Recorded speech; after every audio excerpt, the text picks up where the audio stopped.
When we took this on, we knew it was a massive undertaking. It's the biggest launch in the history of the company.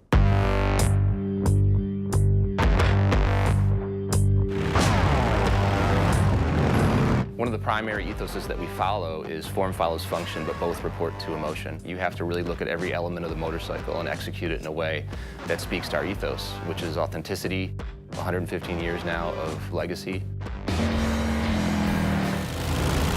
It was exciting and a little scary, designing brand new product and bringing in the latest technology and the features. But we need to retain the lineage, the DNA, the styling cues, and keeping what makes a Harley a Harley. We wanted to bake in the soul of a Harley-Davidson motorcycle, and we talked to customers around the world and kind of pick their brains about what they'd like to see from the next generation cruiser from Harley-Davidson.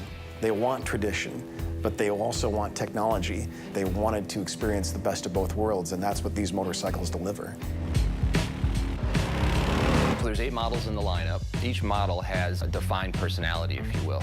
It's about fit, and it's about attitude. And they each have their own unique feel, and it will be different for each customer. They'll find the bike that they'll fall in love with. These are game-changing motorcycles. Everything about these motorcycles is an improvement over what our current bikes are. People's minds are blown. The Milwaukee 8 is our first 4-valve big twin powertrain. It is the best V-twin we've ever made. We did some benchmark testing against our current twin-cam high-output 103. That Milwaukee 8 rider is going to be 3 bike lengths ahead of the twin-cam rider from 0 to 60. From 60 to 80, you gain another bike length. It's a substantial difference in terms of acceleration and power.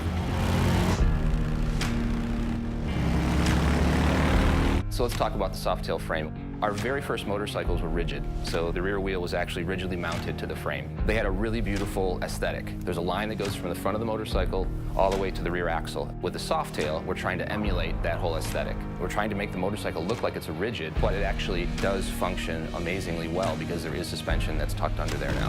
When they see them for the first time, they'll appreciate the style, but when they experience the goodness of a lightweight, awesome handling soft-tail chassis, I can't wait for people to ride them.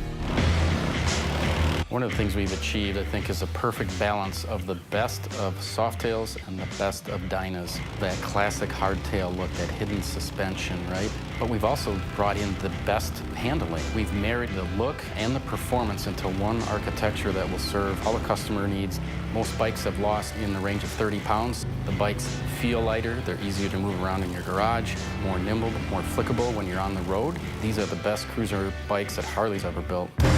It's amazing, absolutely amazing, the work that's been done and what we've achieved, because the bikes are beautiful, they're executed just in such a premium way. And then they just ride. They ride amazingly well.